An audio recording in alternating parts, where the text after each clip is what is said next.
दोस्तों नमस्कार। राष्ट्रीय सागर के डिजिटल प्लेटफॉर्म पे आपका बहुत बहुत स्वागत है। मैं आपके साथ रोशन कुमार। बिहार जो है अब पर्यटन के क्षेत्र में अग्रणी भूमिका निभाने वाली है। कई सारे क्षेत्रों में काम हो चुका है बिहार में पर्यटन के क्षेत्र में। आज बिहार सरकार के मंत्री, पर्यटन विभाग के मंत्री राजू सिंह ने इसकी जानकारी दी। साथ ही साथ पर्यटन विभाग के जो मुख्य सचिव है लोकेश कुमार सिंह, उन्होंने भी कई सारी इन बिंदुओं पर जानकारी दी। संभावित सबके साथ बहुत विस्तार से चर्चा की गई। चर्चा के दौरान लोगों ने कहा कि इस नीति को आकर्षक बनाने के लिए कुछ अन्य चीजों का होना भी आवश्यक है। उसको ध्यान में रखते हुए सरकार ने उस नीति में संशोधन किया है और ये नीति 21 मार्च 2025 को ये नीति संकल्प के माध्यम से निर्गत हुई है। तो ये बहुत ही रिसेंट है, बहुत नया है।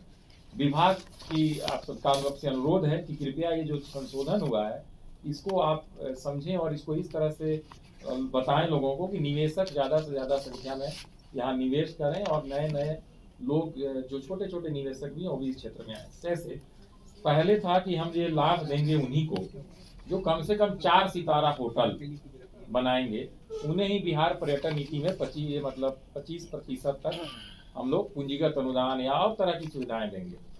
लेकिन लोगों का कहना था कि 4 सितारा होटल हर जगह बनाने में कठिनाई है और ये भी था कि 10 करोड़ का न्यूनतम निवेश होने पर ही आप योग्य होंगे लाभ लेने।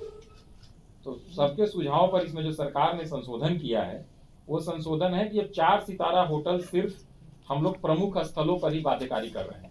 पटना, गया, बोधगया, नालंदा, राजगीर, मुजफ्फरपुर और भागलपुर चूंकि बड़े जगह है, ऑलरेडी हमारे पास बजट होटल्स काफी हैं, तो हमको अब नया निवेश थोड़ा स्टार कैटेगरी में चाहिए। तो इसीलिए हम लोग यहाँ पर 4 स्टार रखे हैं और यहाँ पर 10 करोड़ की सीमा भी लागू रहेगी। पटना, गया, बोधगया, नालंदा, राजगीर, मुजफ्फरपुर, भागलपुर के लिए। अन्य जिला मुख्यालय और शहर होंगे। अन्य जो जिला मुख्यालय में स्थित शहर हैं, जैसे मान लीजिए हाजीपुर, आपका मोतिहारी, बेतिया जो शहर है, उनके में 3 सितारा होटल हम लोग अलाउ कर रहे हैं, यानी एक ग्रेड हम लोग नीचे आ गए और परियोजना लागत 10 करोड़ से घटाकर 7.5 करोड़ कर दिया गया। और अब है कि बहुत सारे टूरिज्म के सेंटर हैं जो न तो जिला मुख्यालय में है न बड़े शहरों में है, वो बिल्कुल अनुमंडल प्रखंड स्तर तक, गांव तक है। वहां पर भी निवेश कोई करना चाहे तो रोक नहीं होना चाहिए। तो पर वहां भी न्यूनतम 2 सितारा होटल तक हम लोग अलाउ कर रहे हैं। तो 2 सितारा एक स्टार कैटेगरी होता है, उसका एक सर्टिफिकेट पर्यटन मंत्रालय के थ्रू मिलता है, पर इसका मतलब नहीं कि वो बहुत बड़ा सुविधा होगा। लेकिन स्टार रेटिंग में कुछ कुछ जो होता है ना, बेसिक चीजों को उनको ध्यान देना पड़ता है, बस इतना ही है। तो 2 सितारा होटल आप जा सकते हैं कहीं तक और उसमें 5 करोड़ तक का आपको इन्वेस्टमेंट करना होगा। तो आप देखिए लोगों की मांग पर संशोधन करके 10 करोड़ की परियोजना लागत को घटाकर 5 करोड़ तक किया गया। 4 सितारा होटल से घटा करके 2 सितारा किया गया। तो ये जो है आपका एक इन्वेस्टमेंट इससे आने की हॉस्पिटलिटी सेक्टर में संभावना रहेगी। दूसरा ये था कि जो SGST होता है, आप जानते हैं GST, उसका जो SGST और CGST, तो SGST स्टेट गवर्नमेंट से रिलेटेड है। तो इस SGST को हम लोग होटल स्टार्ट होने के या कोई भी चीज, इसमें होटल ही नहीं है टूरिज्म पॉलिसी में, इसमें रिसोर्ट्स है, वे साइड एमिनिटीज है, माइस है, आपका कैरावैन है, बहुत सारी चीजें। तो इसका जो SGST रिइंबर्समेंट हम लोग कह रहे थे 5 साल तक आपको देंगे 80% तक। मांग ये हुआ कि होटल को बनने में 2 साल लगता है, उसको टेक ऑफ करने में 1-2 साल लगता है, तब लोगों के बीच प्रचार होता है तो चलता है, तो इसको थोड़ा बढ़ाया जाए अवधि को। तो हम लोगों ने 7 साल तक कर दिया, इसको चेंज कर दिया। तो SGST रिइंबर्समेंट का पीरियड 5 से 7 कर दिया गया। एक बहुत बड़ा ये संशोधन है बिहार पर्यटन नीति में। उसके बाद एक बहुत इंपॉर्टेंट जो इसमें आया है वो है कि आपका जो लोक निजी साझेदारी के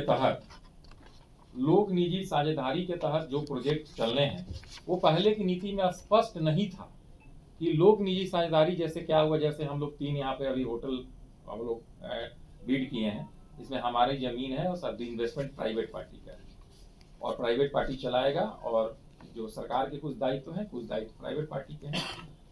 वो प्रोजेक्ट पर्यटन नीति से लाभ लेने का स्पष्ट नहीं था, मना भी नहीं था पर स्पष्टता नहीं थी। अभी संशोधन करके स्पष्टता ला दिया गया है कि PPP के तहत भी अगर कोई परियोजना आती है और बिहार टूरिज्म पॉलिसी के तहत पात्र गतिविधियों में शामिल है तो उनको इस नीति का लाभ प्राप्त होगा। यानी 100 करोड़ रुपए तक अगर निवेश करता है कोई पीपीपी में भी, तो 25 करोड़ रुपए तक का कैपिटल सब्सिडी गवर्नमेंट देगा, लोन नहीं, कैपिटल सब्सिडी।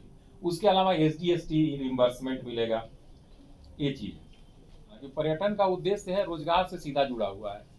एक तो यहाँ के लोगों को का जो मनोरंजन या इनके यहाँ के लोगों का जो पीरियड समय होता है छुट्टी वगैरह का, वो अच्छा से बीते, और बाहर के लोग भी यहाँ आए। तो दोनों का पर्पस है कि स्थानीय रोजगार भी सृजित हो।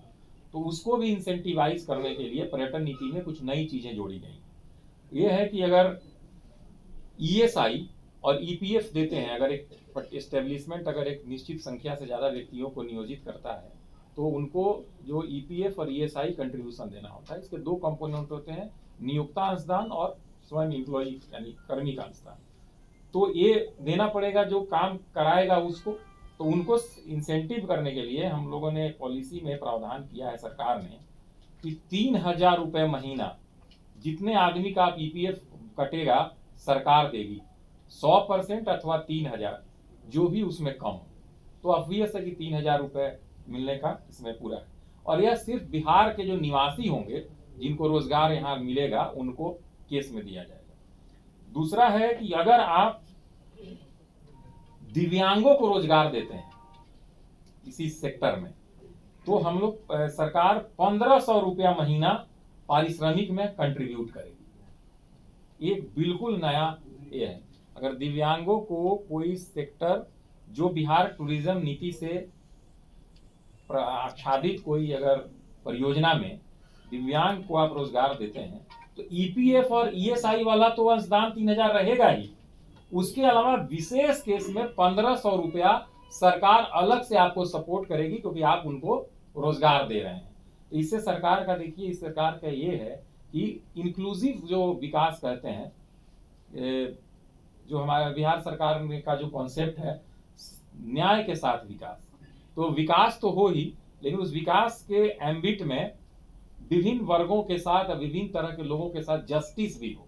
तो ऐसा विकास जो जस्टिस के साथ आगे बढ़े और इंक्लूसिव यानी समावेशी विकास हो, उसके अवयवों के कारण देखिए तो ये जो 1,500 रुपए वाला प्रोविजन किया गया है और 3,000 रुपए वाला ईपीएफ ईएसआई का किया गया है।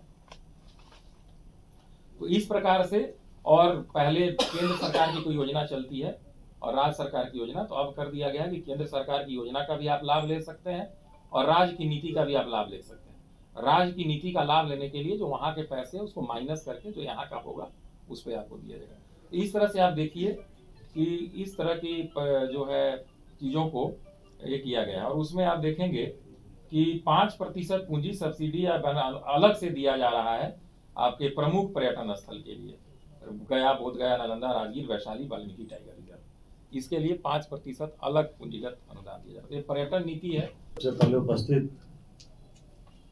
अपने तमाम पदाधिकारीगण, सेक्रेटरी साहब और इलेक्ट्रॉनिक्स और प्रिंट मीडिया से उपस्थित तमाम साथीगण, ये मेरा पहला संवाददाता सम्मेलन है।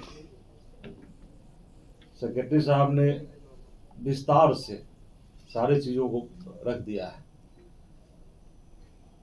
और उस विस्तार में आप लोगों को कुछ पूछना हो, बताना हो, तो आप लोग उस बात को पूछ सकते हैं, क्योंकि विस्तार से सारी बातें आ गई। उसको रिपीट करना मैं नहीं समझता कि उसको रिपीट करने की आवश्यकता है। कोई भी चीज इन्होंने छोड़ा नहीं है जिस चीज को मैं इसको रिपीट कर पाऊँ। मैं इतना ही कहना चाहूँगा कि सरकार प्रतिबद्ध है और टूरिज्म के क्षेत्र में अच्छा काम हो रहा है। मैं 1-1.5 महीने पहले इसको संभाला हूँ, देख रहा हूँ, और देखने के बाद में लग रहा है कि बिहार में टूरिज्म के क्षेत्र में बहुत कुछ नया होने वाला है, नया हो रहा है। चाहे वो श्री राम सर्किट से हो, बुद्ध सर्किट से हो, सूफी सर्किट से हो, सारे सर्किट में काम चल रहे हैं।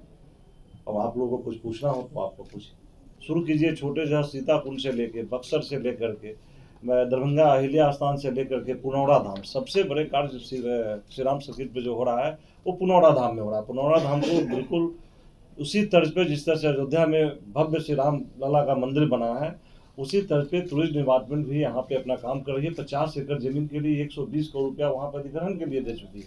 जब अधिग्रहण के लिए 120 करोड़ चला गया है तो आप समझ सकते हैं कि कितना बड़ा काम वहाँ होने वाला है। मंत्री जी एक सवाल है। बहुत अच्छी बात है, राजगीर और बोधगया और जो नाम लिए गए जो डेवलपमेंट हो भी रहा है। राजगीर से जो 4 लेन रोड जा रही है अगर वो दूसरी डिस्ट्रिक्ट मान ली नवादा में पड़ रहा है और राजगीर टुवर्ड्स 10 किलोमीटर का रेडियस है, तो क्या उस जगह पे अगर जिला नवादा हो जाता है तो अगर कोई डेवलपमेंट होता है, कोई मान लीजिए रिसोर्ट बनाना चाहता है, होटल डेवलप करना चाहता है, क्योंकि वहाँ पे जो है विदेशी टूरिस्ट ज्यादा आते हैं, तो ऐसे सिचुएशंस में क्या उन्हें कुछ लाभ मिलेगा सरकार की? सेक्रेटरी साहब बताएं। पर्यटन नीति जो है ये पूरे बिहार पे लागू है। ऐसा बिल्कुल नहीं है कि ये राजगीर, वैशाली, नालंदा और गया के लिए। इसीलिए तो हम लोगों ने कहा कि गांव-गांव तक भी अगर कोई 2 स्टार बनाएगा देंगे, वे साइड एमिनिटीज बनाएगा, उनको कैपिटल सब्सिडी मिलेगा। यह कहीं नहीं है, कुछ विशेष स्थानों पे वाल्मीकि नगर, बोध गया, राजगीर और ऐसे करके वैशाली, जो ट्रेडिशनल उसको 5% एक्स्ट्रा देने का प्रोविजन है। लेकिन ये भी है कि उन सब जगहों में 4 स्टार का भी बाध्यता कर दिया गया है। तो नवादा में अगर आप बनाते हैं तो जैसे हम लोगों ने जो संशोधन किया है उसमें एरिया भी डिफाइन किया हुआ है कि कौन एरिया माना जाएगा। तो इसमें है गया, बोध गया, नालंदा, राजगीर नगर पालिका क्षेत्र और नगर पालिका सीमा के बाहर 5 किलोमीटर का दायरा, तो वहां तक तो वहां का लागू होगा, उसके बाद तो आपका नया लागू होगा। तो कोई ऐसा गांव, जगह, टोला नहीं है जो बिहार पर्यटन नीति से आच्छादित नहीं है और जहां पर आप निवेश करके आप उसमें लाभ ले नहीं सकते हैं। लेकिन जाहिर सी बात है, निवेश निजी व्यक्ति वही करेगा जहां पर्यटन की दृष्टिकोण से कुछ संभावनाएं होंगी।